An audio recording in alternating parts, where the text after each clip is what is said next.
सभी लोगों को नमस्कार, जय हिंद दोस्तों। स्वागत है आप सभी का एग्री कोचिंग बाय विकास सर। अगर आप लोग टीजीटी और पीजीटी की तैयारी कर रहे हैं तो इस वीडियो को ज़रूर देखिए। आज जो हम 20 क्वेश्चन लेके आए हैं ये टीजीटी और पीजीटी में मोस्ट इम्पॉर्टेंट क्वेश्चन है जो हर बार एग्जामों में पूछे जाते हैं और टीजीटी और पीजीटी दोनों एग्जामों में बनने की काफ़ी ज़्यादा संभावना है। अगर आप लोग हमारे चैनल पर नए आए हैं तो हमारे चैनल को लाइक करिए, शेयर करिए और सब्सक्राइब करिए। चलिए शुरुआत करते हैं अपने फर्स्ट क्वेश्चन से। पहला क्वेश्चन कह रहा है निम्न विकल्पों में को पढ़िए और प्रथम संकर किस्म कौन सी है। ठीक है, इसमें से आपको बताना है प्रथम संकर किस्म कौन सी है। पहला ऑप्शन है यहाँ पे ज्वार, BHB1, बाजरा, CSH1। तीसरा ऑप्शन है कपास, EH4 और अरहर, ICPH8।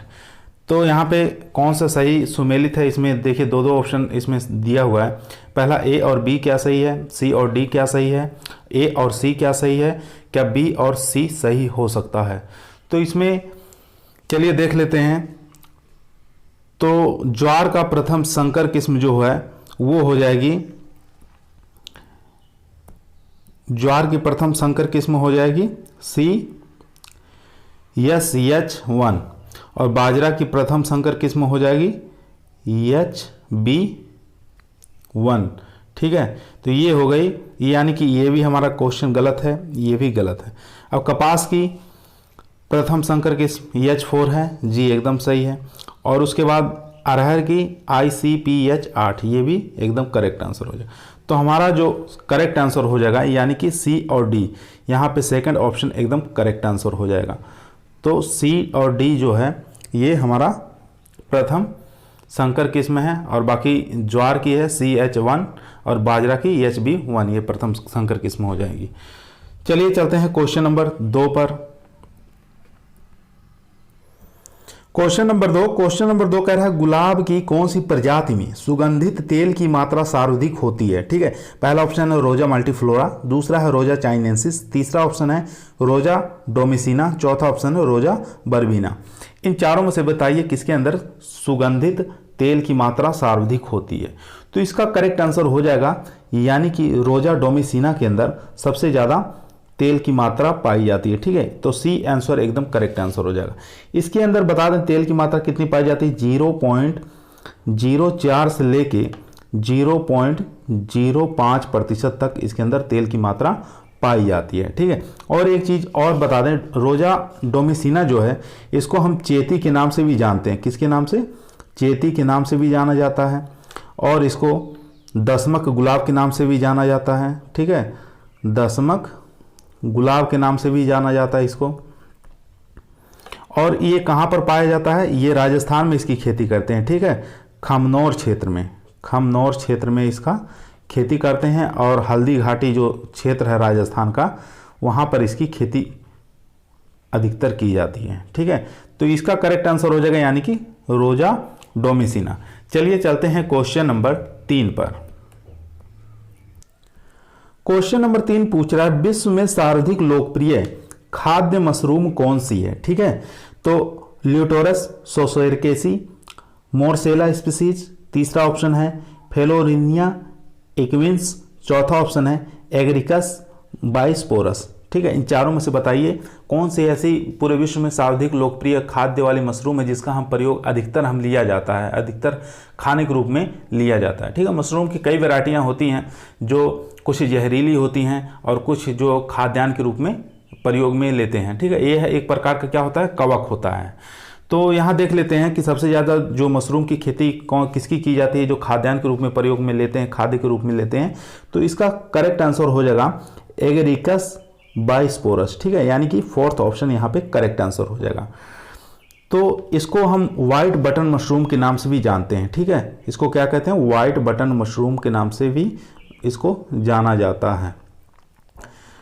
और यहाँ पर जो ये फर्स्ट ऑप्शन देख रहे हैं ल्यूटेरस सोसोरकेसी, ठीक है, इसको 5 स्टार जो होटल होते हैं वहाँ पर इसको प्रयोग में लेते हैं, काफ़ी ज़्यादा प्रचलित है इस समय। इसको ऑयस्टर मशरूम के नाम से भी जाना जाता है, ठीक है, ऑयस्टर मशरूम कहते हैं। अधिकतर इसका बहुत कम प्रयोग करते हैं, लेकिन 90% जो प्रयोग हम पूरे विश्व में करते हैं और भारत में भी 90% अगर प्रयोग करते हैं जो मशरूम की प्रजाति को, एगेरिकस बाइस्पोरस का ही प्रयोग किया जाता है, ठीक है, यानी कि फोर्थ वाला। अगर एक चीज़ और इसमें पूछ सकता है कि जो है DMR यानी कि मशरूम निदेशालय कहाँ पर है, यानी कि भारतीय मशरूम अनुसंधान केंद्र कहाँ पर है, तो ये सोलन में हो जाएगा, ठीक है, सोलन हिमाचल प्रदेश के अंदर है, ठीक है, सोलन हिमाचल प्रदेश के अंदर भारतीय मशरूम अनुसंधान केंद्र स्थित है। चलिए चलते हैं क्वेश्चन नंबर 4 पर। क्वेश्चन कह रहा है भैंस यानी कि भैंसों के संबंध में कौन सा कथन असत्य है, ठीक है, असत्य को यहाँ पे छांटना है, यानी कि 3 ऑप्शन इसमें सही मिलेंगे, एक जो है असत्य मिलेगा यानी कि गलत मिलेगा। चलिए चलते हैं, पहला ऑप्शन देख लेते हैं क्या है। संसार की कुल भैंसों का 95% एशिया महाद्वीप में है, जी एकदम करेक्ट आंसर है।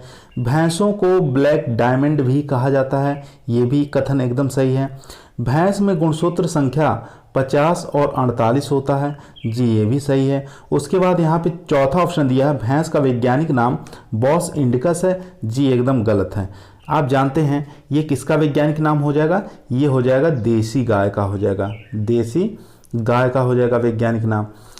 अगर बात करें विदेशी गाय का तो उसका हो जाएगा बॉस टार्टस, ठीक है, बॉस टार्टस, ये हो जाएगा विदेशी गाय का वैज्ञानिक नाम। यहाँ पर पूछा है भैंस का वैज्ञानिक नाम, भैंस का वैज्ञानिक नाम क्या होता है, बुवेलिस बुवेलिस होता है, ठीक है, ये आप याद रखेंगे, बुवेलिस बुवेलिस होता है, ये हो जाएगा इसका भैंस का वैज्ञानिक नाम, ठीक है, 2 बार होता है बुवेलिस बुवेलिस, ये भैंस का वैज्ञानिक नाम हो जाएगा। उसके बाद अगर बकरी का पूछ ले, बकरी का तो जानते हैं कपरा हिरकस होता है, भेड़ का क्या होता है, ओविस एरिस होता है, ठीक है। तो यहाँ पे जो कथन गलत निकला है भैंस का वैज्ञानिक नाम यानी कि बॉस इंडिका नहीं है, ये गाय का, देसी गाय का वैज्ञानिक नाम है और भैंस का वैज्ञानिक नाम होता है बुवेलिस बुवेलिस। चलिए चलते हैं नेक्स्ट क्वेश्चन पर। क्वेश्चन करा किस औषधीय पौधों को विंटर चेरी और इंडियन जिनसंग के नाम से जाना जाता है। काफ़ी अच्छा इंपॉर्टेंट क्वेश्चन है क्योंकि ये FO के अंदर भी आ चुका है और एग्रीकल्चर सुपरवाइजर के अंदर AAO के अंदर भी आया हुआ है, काफ़ी इंपॉर्टेंट क्वेश्चन है। तो देख लेते हैं किसको हम यहाँ पे विंटर चेरी और इंडियन जिनसंग के नाम से जाना जाता है। पहला ऑप्शन है अश्वगंधा, दूसरा है सर्पगंधा, तीसरा है सफ़ेद मूसली, चौथा ऑप्शन है इसबगोल। तो इसका करेक्ट आंसर हो जाएगा मेरे दोस्तों, अश्वगंधा को क्या कहते हैं, इंडियन जिनसंग के नाम से जानते हैं और विंटर चेरी के नाम से जाना जाता है। और इसका वैज्ञानिक नाम क्या होता है, बिथेनिया सोमनीफेरा, ठीक है, इसका वैज्ञानिक नाम क्या होता है, बिथेनिया सोमनीफेरा, बिथेनिया सोमनीफेरा, सोमनीफेरा, ठीक है, ये हो गया आपका अश्वगंधा का वैज्ञानिक नाम। उसके बाद बात कर लेते हैं सर्पगंधा का। सर्पगंधा का वैज्ञानिक नाम क्या होता है, राउल्फिया सर्पेंटाइना, ठीक है, इसका वैज्ञानिक नाम होता है राउल्फिया, लिख दे रहे हैं हम,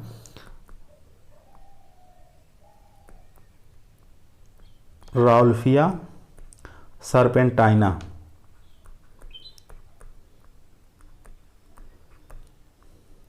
ठीक है, सर्पेंटाइना। ये हो गया सफ़ेद सर्पगंधा का वैज्ञानिक नाम, ठीक है। इसके अंदर एक पदार्थ पाया जाता है जिसको रेस्पिन के नाम से जाना जाता है। पूछा जाता है एग्जामों में कि सर्पगंधा के अंदर कौन सा रेस्पिन या किस प्लांट में पाया जाता है, तो ये रेस्पिन जो होता है ये सर्पगंधा के अंदर पाया जाता है, ठीक है। उसके बाद बात कर लेते हैं सफ़ेद मूसली की। सफ़ेद मूसली की बात करेंगे तो इसको सेकंड शिलाजीत के नाम से जाना जाता है, ये आप लोग जानते हैं। इसका वैज्ञानिक नाम होता है क्लोरोफाइटम, क्या नाम होता है, क्लोरोफाइटम वोरीविलियनम, क्लोरोफाइटम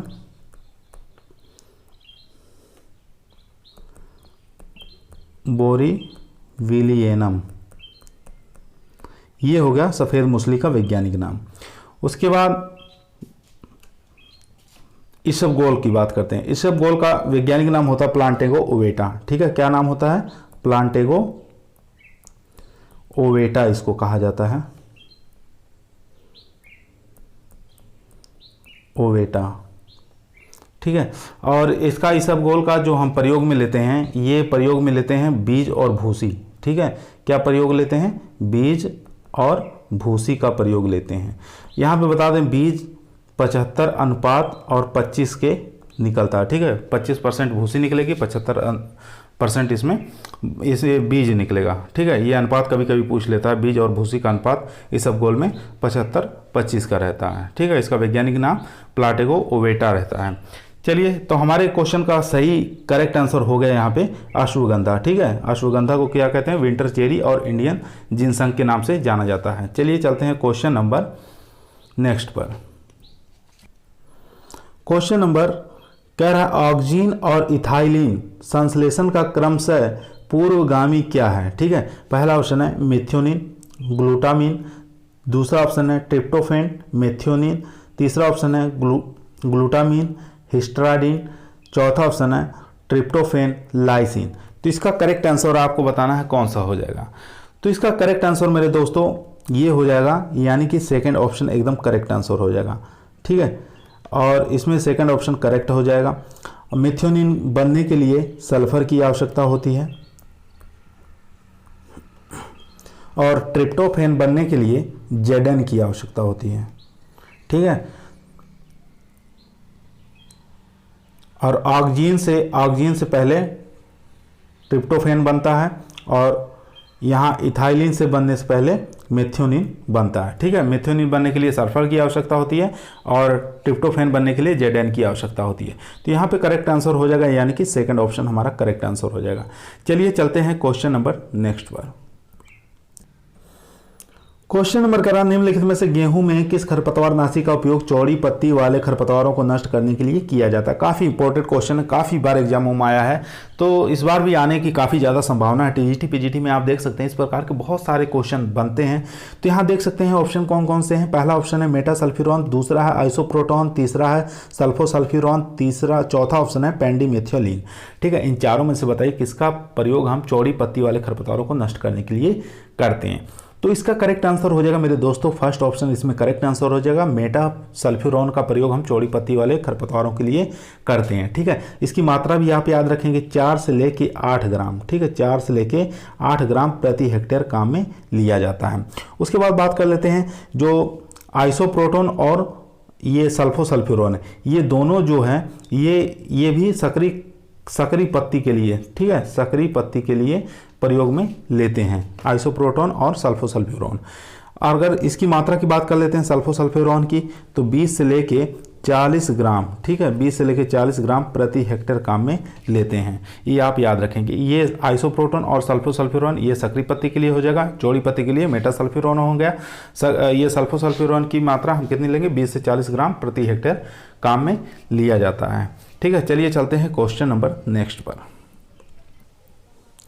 क्वेश्चन कह रहा है आम की केसर किस्म के लिए किस राज्य के लिए भारत सरकार द्वारा भौगोलिक संकेत प्रदान किया गया है? ठीक है, तो पहला ऑप्शन है महाराष्ट्र, दूसरा है गुजरात, तीसरा है कर्नाटक, चौथा है तमिलनाडु। ठीक है, तो इसका करेक्ट आंसर हो जाएगा, यानी कि केसर जो किस्म है ये भारत के अंदर सबसे अच्छा इसका जो रिजल्ट आया है वो आया है कहाँ से? गुजरात से। तो यहाँ पर इसका जीआई या प्रदान किया गया है भौगोलिक संकेत की, यहाँ पर उत्पादन किया जाता है। ठीक है, और इसी केसर से ही माजा वगैरह स्लाइस वगैरह ये तैयार किया जाता है। केसर जो किस्म है मैंगो की, इसी से तैयार किया जाता है। तो इसका करेक्ट आंसर हो जाएगा, यानी कि सेकंड ऑप्शन गुजरात। चलिए चलते हैं नेक्स्ट क्वेश्चन पर। क्वेश्चन नंबर कह रहा है काशी लालिमा की एक हाल ही में विकसित किस्म है। ठीक है, काफ़ी इंपॉर्टेंट है ये क्वेश्चन, आपके एओ में आ चुका है, डबल एओ में आ चुका है और एएफओ के अंदर आ गया है। ठीक है, यानी 3 जगह ये क्वेश्चन आ गया है, इसलिए ये काफ़ी इंपॉर्टेंट हो जाता है। यानी कि टीजीटी और पीजीटी में भी इसकी काफ़ी ज़्यादा संभावना बन रही है आने की। यानी कि काशी लालिमा हाल ही में निकाली गई किसकी किस्म है? पहला ऑप्शन टमाटर, दूसरा भिंडी, तीसरा गाजर, चौथा है मूली। तो ये टमाटर की होगी नहीं काशी लालिमा, अधिकतर लोग गलती करेंगे टमाटर की ही लगाएंगे। तो इसका करेक्ट आंसर हो जाएगा मेरे दोस्त, यानी कि ये इसकी भिंडी की वैरायटी है। ठीक है, भिंडी ऑप्शन इसमें करेक्ट आंसर हो जाएगा। ये एक प्रकार की क्या होती है? लाल रंग की भिंडी होती है। किस टाइप की होती है? लाल रंग की भिंडी होती है, और जिसके आगे मतलब काशी लगा हुआ है जैसे ये मतलब इसके अंदर, इसके आगे काशी लालिमा लगा हुआ है। काशी जितनी भी होती हैं, काशी कहाँ पर है? बनारस में है, यानी कि वाराणसी में। वहाँ पर IVRI है, ठीक है, IIVR यानी कि Indian institute vegetable research centre, ठीक है। तो ये कहाँ पर है? ये बनारस के अंदर स्थित है, ठीक है। वहीं से ये वैरायटियाँ निकाली जाती है, ठीक है, जिसके आगे काशी लगा हुआ है, ये बनारस से ही भारतीय सब्जी अनुसंधान संस्थान वाराणसी द्वारा ही रिलीज होती है। तो इसका करेक्ट आंसर हो जाएगा यानी कि भिंडी, ठीक है। तो सेकंड ऑप्शन इसमें करेक्ट आंसर हो जाएगा। चलिए चलते हैं क्वेश्चन नंबर नेक्स्ट पर। यहाँ पे देख सकते हैं जो क्वेश्चन है काफ़ी इंपॉर्टेंट है, बहुत सारे एग्जामों में भी क्वेश्चन आया हुआ है, इसलिए हम इंपॉर्टेंट क्वेश्चन को ही लेके आए हैं। आज सेलेक्टिव क्वेश्चन है सब। यहाँ पे देख सकते हैं पूछ रहा धान के रोगों के रोगजनकों में से कौन सा सही सुमकेलित नहीं है, ठीक है। यहाँ पे बताना धान के रोगों के रोगजनकों में से कौन सा सही सुमकेलित नहीं पूछा है। ये क्वेश्चन ध्यानपूर्वक यहाँ पे पढ़ेंगे, यानी कि तीन जो ऑप्शन इसमें करेक्ट होंगे, एक ऑप्शन इसमें से इनकरेक्ट होगा, ठीक है। चलिए देख लेते हैं कौन कौन से उसमें ऑप्शन है। पहला ऑप्शन पूछ रहा है भूरी पत्ती धब्बा रोग, फाइटोप्थोरा इन्फेस्टेंस। दूसरा है bacterial leaf blight, Xanthomonas oryzae. तीसरा ऑप्शन है झुलसा यानी कि ब्लास्ट रोग जिसको कहते हैं पायरिकुलेरिया ओराइजी। चौथा ऑप्शन है खैरा रोग जिसको जिंक की कमी से होता है। इसमें से बताइए कौन सा इनकरेक्ट है। तो चलिए देख लेते हैं। तो इस पहले शुरुआत करते हैं। भूरी पत्ती धब्बा रोग ये जो कि है फाइटोप्थोरा इन्फेस्टेंस के कारण नहीं होता है मेरे दोस्त, ये होता है, इसका वैज्ञानिक नाम होता है हेलमिंथोस्पोरियम ओराइजी, ठीक है,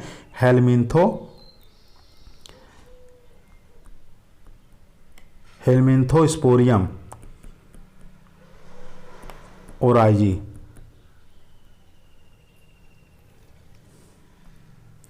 ठीक है, हेलमिंथोस्पोरियम ओराइजी के कारण होता है, ये आप याद रखेंगे। और यह एक कवक के कारण होता है, ठीक है, किसके कारण होता है? कवक के कारण होता है। तो फाइटोप्थोरा इन्फेस्टेंस ये हमारा पहला ही गलत हो गया। बाकी बैक्टीरियल लीफ ब्लाइट जो है जेंथोमोनास ओराइजी के कारण, झुलसा रोग है पायरिकुलेरिया ओराइजी के कारण होता है, खैरा रोग जिंक की कमी के कारण होता है, ठीक है। भूरी पत्ती धब्बा रोग जो होता है हेलमिंथोस्पोरियम ओराइजी कवक के कारण होता है, ठीक है। इसके कारण क्या हुआ था? बंगाल के अंदर, ठीक है, बंगाल के अंदर अकाल पड़ा था, बंगाल का अकाल भी कहते हैं इसको। ये 1943 में पड़ा था, ये आप याद रखेंगे। भूरी पत्ती धब्बा के कारण क्या हुआ था? बंगाल के अंदर अकाल पड़ा था 1943 में। इसका वैज्ञानिक नाम क्या होता है? हेलमिंथोस्पोरियम ओराइजी के नाम से जाना जाता है। यहाँ पे देखें जो फाइटोप्थोरा इन्फेस्टेंस, ठीक है, यहाँ पे लिखा हुआ फाइटोप्थोरा इन्फेस्टेंस, इसके कारण क्या होता है? पछेती अगमरी आलू में लगता है, ठीक है। ये पछेती झुलसा रोग जो लगता है ये आलू के अंदर, उसका ये वैज्ञानिक नाम होता है फाइटोप्थोरा इन्फेस्टेंस, ठीक है। अगमरी रोग, ठीक है, आलू का। और इसके कारण आयरलैंड का अकाल, ठीक है, इसके कारण क्या होता है? आयरलैंड में अकाल पड़ा था, आयरलैंड में अकाल पड़ा था। किस सन में? सन भी याद रखेंगे 1843 में, ठीक है। तो फाइटोप्थोरा इन्फेस्टेंस के कारण क्या होता? इसको कहते हैं पछेती अगमरी आलू का रोग कहते हैं। ये आयरलैंड में अकाल, आयरलैंड का अकाल भी कहते हैं, क्योंकि 1845 के अंदर जो है इसमें अकाल पड़ा था। और बाकी भूरी पत्ती धब्बा रोग इसको बंगाल का अकाल के नाम से भी जाना जाता है। ये हेलमिंथोस्पोरियम ओराइजी कवक के कारण होता है। 1943 में ये अकाल पड़ा था, बंगाल का अकाल, ठीक है। बाकी खैरा रोग जेडेन की कमी के कारण होता है, झुलसा रोग पायरिकुलेरिया ओराइजी के कारण होता है, बैक्टीरियल लीफ ब्लाइट जो होता है जेंथोमोनास ओराइजी के कारण होता है, ठीक है। चलिए चलते हैं मेरे दोस्तों नेक्स्ट क्वेश्चन पे। इस प्रकार के क्वेश्चन काफ़ी ज़्यादा आने की संभावना रहती है। अगर आप लोग हमारे चैनल पर नए आए हैं तो हमारे चैनल को लाइक करिए, शेयर करिए, सब्सक्राइब करिए। हमारे चैनल का नाम है एग्री कोचिंग बाय विकास सर, ठीक है। चलिए नेक्स्ट क्वेश्चन पर चलते हैं। क्वेश्चन कह रहा है पौधों का वह भाग जो उत्तक संवर्धन हेतु काम में लिया जाता है उसे क्या कहते हैं, ठीक है। कार्तोतक कहते हैं, कैलिप्त्रा कहते हैं, कॉर्पेक्ट्स कहते हैं या स्लिप्स कहते हैं। तो इसका मेरे दोस्तों करेक्ट आंसर हो जाएगा एक्स प्लांट कहा जाता है, यानी कि फर्स्ट ऑप्शन इसमें करेक्ट आंसर हो जाएगा। काफ़ी इंपॉर्टेंट है। उसके बाद बात करते हैं स्लिप का प्रयोग किस में करते हैं। स्लिप का प्रयोग जानते हैं, अनानास के अंदर स्लिप का प्रयोग करते हैं, ठीक है। तो ये भी आप याद रखेंगे। बाकी एक्स प्लांट का ही पौधों का जो उत्तक संवर्धन हेतु काम में लिया जाता है। तो फर्स्ट ऑप्शन इसमें करेक्ट आंसर हो जाएगा। चलिए चलते हैं क्वेश्चन नंबर नेक्स्ट पर। क्वेश्चन कह रहा है विषाणु मुक्त पौधे तैयार करने हेतु उत्तक संवर्धन में कार्तोतक यानी कि एक्स प्लांट के रूप में पौधों का कौन सा भाग प्रयोग में लेते हैं। पहला ऑप्शन है परागण, दूसरा ऑप्शन है शीर्ष विभोत्तर, तीसरा ऑप्शन है राइजोम, चौथा ऑप्शन है सूखा हुआ तना। ठीक है, तो यानी कि इन चारों में से बताइए कौन सा जो है विषाणु मुक्त पौधे तैयार करने हेतु उत्तक संवर्धन में एक्स प्लांट के रूप में प्रयोग में लिया जाता है। तो इसका करेक्ट आंसर हो जाएगा मेरे दोस्त शीर्ष विभ्योत्तर यानी कि एपिकल मेरिस्टेम। ठीक है, ये सेकंड ऑप्शन इसमें करेक्ट आंसर हो जाएगा। चलिए चलते हैं क्वेश्चन नंबर नेक्स्ट पर। ये भी क्वेश्चन काफ़ी इंपॉर्टेंट है, देखा गया है, काफ़ी बार एग्जामों में आया है। ठीक है, फर्स्ट और सेकंड ग्रेड के जितने भी एग्जाम होते हैं उसके अंदर ये क्वेश्चन देखने को मिलता है। ठीक है, तो इस क्वेश्चन को भी आप बढ़िया से पढ़कर जाइए। चलिए चलते हैं क्वेश्चन नंबर नेक्स्ट पर। क्वेश्चन कह रहा है पूसा मोती किसकी किस्म है। ठीक है, ज्वार की, धान की, गेहूं की, बाजरा की। अधिकतर बच्चे इसमें ज्वार ही लगाएंगे, लेकिन ज्वार होगा नहीं, 90% बच्चे ज्वार पे ही जाएंगे, लेकिन ये ज्वार की किस्म नहीं है पूसा मोती जो है। तो पहला ऑप्शन हमारा गलत है, दूसरा ये धान की वैरायटी भी नहीं है, तीसरा है गेहूं की वैरायटी पूसा मोती, ये भी नहीं है। तो इसका करेक्ट आंसर हो जाएगा यानी कि बाजरा की। ठीक है, पूसा मोती जो किसकी किस्म है, ये बाजरा की हो जाएगी, यानी कि फोर्थ ऑप्शन इसमें करेक्ट आंसर हो जाएगा। चलिए चलते हैं क्वेश्चन नंबर नेक्स्ट पर। क्वेश्चन कर रहा है निम्नलिखित में से कौन सी पपीता की गायनोडायोसियस किस्म नहीं है। ठीक है, यहाँ पे गायनोडायोसियस किस्म नहीं है, यहाँ पे पूछ रहा है। तो यहाँ पे देख सकते हैं पहला ऑप्शन है कुर्ग हनीड्यू, दूसरा है पूसा मजेस्टी, तीसरा है पूसा डेलिशियस, चौथा ऑप्शन है यहाँ पे पूसा ड्वार्फ। तो इसका करेक्ट आंसर हो जाएगा मेरे दोस्तों पूसा ड्वार्फ जो है ये गायनोडायोसियस वेराइटी नहीं है। ठीक है, यहाँ पे नहीं पूछा है, तो हमारा फोर्थ ऑप्शन इसमें करेक्ट आंसर हो जाएगा। ठीक है, गायनोडायोसियस का मतलब होता है कि एक होता है डायोसियस, एक होता है गायनोडायोसियस। गायनोडायोसियस का मतलब होता है जब एक ही प्लांट पे नर और मादा पुष्प दोनों ही लगते हों। ठीक है, यहाँ पे फीमेल फ्लावर, यहाँ पे मेल फ्लावर अगर लगते हैं तो इसको क्या कहते हैं, गायनोडायोसियस कहते हैं। ठीक है, और डायोसियस में क्या होता है, एक प्लांट यहाँ पर है, इस पे मेल फ्लावर लगे हैं और एक फ्लावर यहाँ है, तो एक प्लांट यहाँ पे है, इस पे फीमेल फ्लावर लगे हैं। तो ऐसे पौधों को क्या कहते हैं, डायोसियस कहा जाता है। ठीक है, तो यहाँ पे आप देख सकते हैं कि कुर्ग हनीड्यू जो है और पूसा मजेस्टी और पूसा डेलिशियस, ये तीनों जो हैं ये कैसे हैं, गायनोडायोसियस किस्म के पौधे हैं। इसके अलावा एक चीज़ और रखेंगे, रेड लेडी। ठीक है, रेड लेडी 86 ये भी एक किस्म है, और एक ताइवान। ठीक है, ताइवान, ये दोनों जो किस्में हैं ये भी गायनोडायोसियस आपकी वैरायटी है। उसके अलावा आपको बता दें कि डायोसियस में आपका आ जाएगा पूसा ड्वार्फ, यहाँ पे दिया हुआ है, ये डायोसियस हो जाएगा। उसके बाद पूसा नन्हा हो गया। ठीक है, और पूसा जॉइंट हो गया, पंजाब स्वीट हो गया, ये सब जितनी वैरायटियां हैं ये आपकी आ जाएंगी डायोसियस में। ठीक है, ये आप याद रखेंगे। डायोसियस में आप याद कर लीजिए पूसा ड्वार्फ, पूसा नन्हा, पूसा जॉइंट, पंजाब स्वीट, ये हो गया डायोसियस में। और गायनोडायोसियस में कुर्ग हनीड्यू, पूसा मजेस्टी और पूसा डेलिशियस, और उसके अलावा रेड लेडीज़, ताइवान, ये सब जितनी वैरायटियां हैं ये सब गायनोडायोसियस वैरायटियां हो जाएंगी। चलिए चलते हैं क्वेश्चन नंबर नेक्स्ट पर। क्वेश्चन कह रहा है अमरूद व पपीता का लाल रंग किसके कारण होता है। ठीक है, लाल रंग यहाँ पर पूछ रहा है, ना कि येलो रंग पूछ रहा है। तो आपको बताना है अमरूद का और पपीते का लाल रंग किसके कारण होता है। पहला ऑप्शन है एंथोसाइनिन के कारण, दूसरा है लाइकोपीन के कारण, तीसरा है कैरोटीन के कारण, चौथा है कैरिका जेंथिन के कारण। तो इसका करेक्ट आंसर हो जाएगा मेरे दोस्तों लाइकोपीन के कारण क्या होता है, अमरूद का और पपीते का लाल रंग होता है। टमाटर के कारण, टमाटर का लाल रंग भी लाइकोपीन के कारण होता है। इस सेकंड ऑप्शन इसमें करेक्ट आंसर हो जाएगा। और इसमें कैरोटीन के बारे में जानते हैं, कैरोटीन गाजर जो होता है, गाजर का लाल रंग, आम का लाल रंग, ये किसके कारण होता है, लाल रंग सॉरी, गाजर का पीलापन कैरोटीन के कारण, और ये आम का पीलापन ये भी कैरोटीन के कारण ही होता है।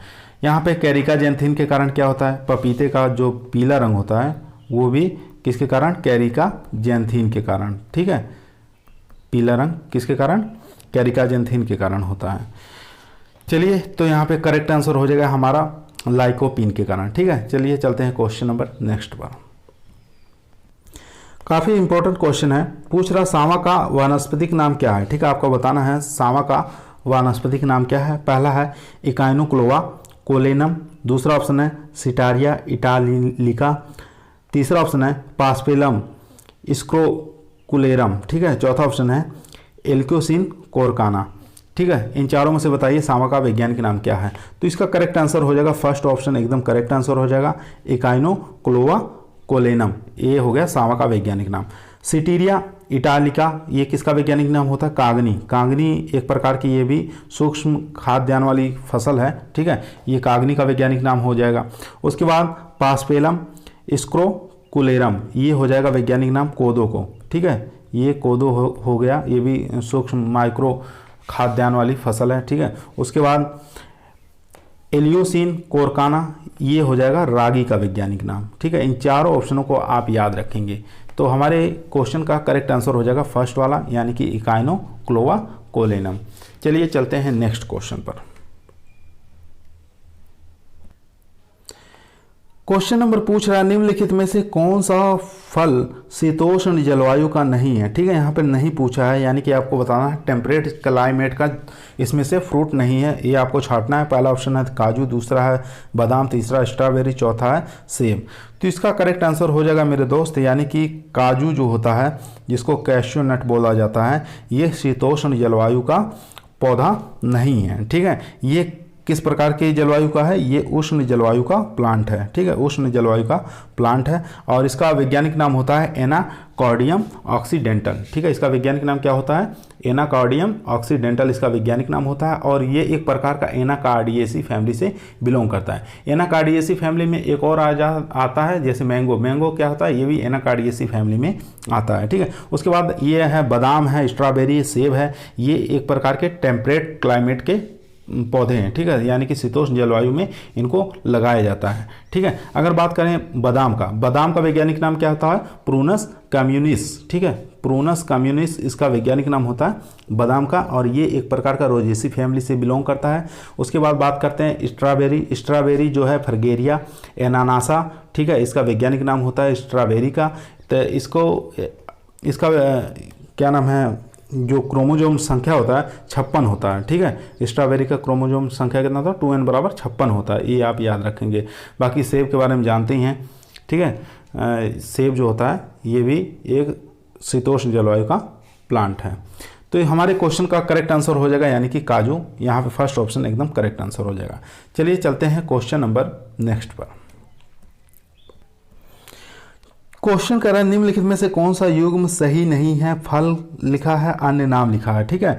तो पपीता क्या एडम फिंग कहते हैं, दूसरा है आम को बाथरूम फल कहते हैं, तीसरा ऑप्शन है अमरूद को उष्ण जलवायु का सेब कहते हैं या आंवला को इंडियन गुजबेरी कहते हैं। तो इसमें से आपको सही नहीं है, एक ऑप्शन इसमें से सही नहीं है, वही आपको छांटना है, ठीक है। तो पपीता को क्या कहते हैं, एडम फिंग कहते हैं, जी एकदम गलत है। पपीता को क्या कहा जाता है, पपीता को कहा जाता है मेलन ट्री, ठीक है, मेलन ट्री के नाम से जाना जाता है, इसको मेलन ट्री कहते हैं। और ब्रेकफास्ट फ्रूट भी कहा जाता है, ठीक है, ब्रेकफास्ट फ्रूट भी कहा जाता है इसको, किसको, पपीता को, ये आप याद रखेंगे। एडम फिंग किसको कहा जाता है, एडम फिंग कहा जाता है केला का, ठीक है, केला को क्या कहते हैं, एडम फिंग कहा जाता है, ये आप याद रखेंगे। तो आम को बाथरूम फल भी कहा जाता है, जी एकदम करेक्ट है। और उसके बाद अमरूद को उष्ण जलवायु का सेब कहा जाता है, आंवला को इंडियन गुजबेरी कहा जाता है, ये आप याद रखेंगे, ठीक है। तो हमारा 3 सही है, यानी कि पपीता जो है, पपीता को एडम फिंग नहीं कहा जाता है, ये एडम फिंग केला को कहा जाता है, पपीता को मेलन ट्री और ब्रेकफास्ट के नाम से जाना जाता है। चलिए चलते हैं नेक्स्ट क्वेश्चन पर। क्वेश्चन कर रहा है मिलान कर सही उत्तर का चयन कीजिए, ठीक है। सूची 1 को सूची 2 से मिलान करना है।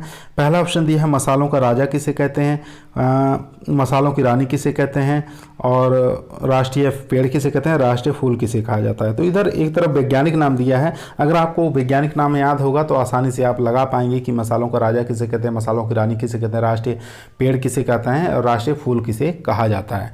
चलिए देखते हैं मसालों का राजा किसे कहते हैं। तो मसालों का राजा कहते हैं पाइपर नाइग्रम को, ठीक है, बी ऑप्शन। तो पहला इसमें बी के साथ जाएगा, तो बी पहले में भी है और इसमें थर्ड में भी दिया हुआ है। चलिए आगे चलते हैं। मसालों की रानी कहते हैं इटेलिया कार्डिमोम्स, ठीक है, मसालों की रानी इटेलिया कार्डिमोम को कहते हैं। तो ये चला जाएगा सेकंड वाला सी पर, तो सी फर्स्ट वाले में भी है और थर्ड वाले में भी है। उसके बाद चलते हैं नेक्स्ट पर, यानी कि राष्ट्रीय पेड़ किसे कहते हैं? राष्ट्रीय पेड़ कहा जाता है यानी कि फाइकस बेंगालेंथिस को, ठीक है, फाइकस बेंगालेंथिस को क्या कहा जाता है? राष्ट्रीय पेड़ कहा जाता है। ए के साथ चला जाएगा, ठीक है। तो ए हमारा थर्ड में है यानी कि फर्स्ट वाले में नहीं है, तो हमारा करेक्ट आंसर हो जाएगा ये थर्ड ऑप्शन, ठीक है। और राष्ट्रीय फूल किसे कहते हैं? तो डी पे चला जाएगा, राष्ट्रीय फूल नीलंबो स्पीसीज यानी कि कमल को कहा जाता है। तो हमारा करेक्ट आंसर हो जाएगा थर्ड वाला BCAD, ठीक है। तो थर्ड ऑप्शन इसमें करेक्ट आंसर हो जाएगा। चलिए नेक्स्ट क्वेश्चन पर, काफ़ी इंपॉर्टेंट क्वेश्चन है। यहाँ पे पूछ रहा है निम्नलिखित में से कौन सा लघु दिवस प्रभावी यानी कि 60 डे प्लांट पौधा है, ठीक है। पहला ऑप्शन है टमाटर, दूसरा है आलू, तीसरा है अमरूद, चौथा ऑप्शन है गुलदाउदी। तो यहाँ पे करेक्ट आंसर हो जाएगा यानी कि 60 डे प्लांट जो है यहाँ पे फूल वाला यानी कि ये फूल है गुलदाउदी, ठीक है। तो ये हमारा 60 डे प्लांट हो जाएगा। उसके बाद टमाटर की बात कर लेते हैं, टमाटर डे न्यूट्रल प्लांट हो जाएगा, ठीक है। उसके बाद आलू की बात कर लेते हैं तो आलू लॉन्ग डे प्लांट हो जाएगा, ठीक है। उसके बाद अमरूद की बात कर लेते हैं, ये भी डे न्यूट्रल प्लांट हो जाएगा, ठीक है। ये आप याद रखेंगे। उसके बाद लॉन्ग डे प्लांट में और भी पौधे आते हैं, जैसे प्याज आ जाएगा, प्याज भी लॉन्ग डे प्लांट में आ जाएगा। उसके बाद फूल गोभी, ठीक है, फूल गोभी भी आपका लॉन्ग डे प्लांट में आ जाएगा। और पालक, ठीक है, पालक ये भी आपका लॉन्ग डे प्लांट में आ जाएगा। और 60 डे प्लांट के 60 डे प्लांट में और भी देख लेते हैं, जैसे स्ट्रॉबेरी, ठीक है, स्ट्रॉबेरी ये भी 60 डे प्लांट में आएगा। पाइन एप्पल, ठीक है, पाइन एप्पल ये भी 60 डे प्लांट में आ जाएगा। और शकरकंद, ठीक है, शकरकंद ये भी आपका 60 डे प्लांट में आ जाएगा। और पपीता की बात करें, पपीता भी आपका डे न्यूट्रल प्लांट में आ जाएगा, ठीक है। पपीता क्या आ जाएगा? ये अमरूद के साथ डे न्यूट्रल प्लांट में ही आ जाएगा। तो यहाँ पे SD 60 डे प्लांट पूछा था, तो हमारा करेक्ट आंसर हो जाएगा गुलदाउदी। चलिए चलते हैं नेक्स्ट क्वेश्चन पर। आज का लास्ट क्वेश्चन है, क्वेश्चन नंबर 20 पूछ रहा है स्फेगनम मॉस घास का प्रयोग संवर्धन की किस विधि में प्रयोग में किया जाता है, ठीक है। स्फेगनम मॉस घास जो होती है इसका उपयोग प्रवर्धन की किस विधि में प्रयोग में किया जाता है? पहला ऑप्शन है माउंट लेयरिंग, दूसरा एयर लेयरिंग, तीसरा एपिकोटाइल ग्राफ्टिंग, चौथा ऑप्शन है सॉफ्टवुड ग्राफ्टिंग। इन चारों में से बताइए कौन सा करेक्ट आंसर हो जाएगा। तो एक प्रकार का ये प्लांट्स होता है, तो प्लांट्स की ये डाली पर यहाँ पर हम क्या करते हैं, ऊपर की जो छाल होती है उसको हटा देते हैं। हटाने के बाद यहाँ पर जो घास होती है, ठीक है, तो इसका करेक्ट आंसर हो जाएगा एयर लेयरिंग, ठीक है। पहले इसका करेक्ट आंसर बता दे रहे हैं, एयर लेयरिंग में इसका प्रयोग करते हैं। तो यहाँ पे क्या है, उसकी छाल को हम हटा देते हैं, तो इस जो स्फेगनम मॉस घास होती है उसको यहाँ पर गीली करके यहाँ पे लपेट देते हैं। कुछ दिन बाद क्या होती है, यहाँ पे जड़ें निकल जाती हैं। जड़ें निकलने के बाद यहाँ से हम कट करके इसको अलग कर लेते हैं, एक प्लांट हमारा तैयार हो जाता है, ठीक है। तो एयर लेयरिंग में हम इसका प्रयोग करते हैं स्फेगनम मॉस घास का, ठीक है। तो माउंट लेयरिंग ये किस में करते हैं? माउंट लेयरिंग अमरूद में काम में देते हैं, ठीक है। ये भी याद रखेंगे आप, अमरूद में प्रयोग लिया जाता है माउंट लेयरिंग। एपिकोटाइल ग्राफ्टिंग जानते हैं, मैंगो में काम में लिया जाता है, आम में प्रयोग लिया जाता है। सॉफ्टवुड ग्राफ्टिंग ये आम और काजू में प्रयोग में लिया जाता है, आम और काजू में, ठीक है, दोनों में इसका प्रयोग किया जाता है, ठीक है। सॉफ्टवुड ग्राफ्टिंग को इन टिश्यू भी कहा जाता है, इन टिश्यू ग्राफ्टिंग भी कहा जाता है। और एपिकोटाइल ग्राफ्टिंग को क्या कहते हैं? स्टोन ग्राफ्टिंग के नाम से भी जाना जाता है। तो ये आप याद रखेंगे। आज का क्वेश्चन हमारा यहीं समाप्त हुआ। 20 क्वेश्चन करवाए थे, काफ़ी इंपॉर्टेंट है TGT और PGT के।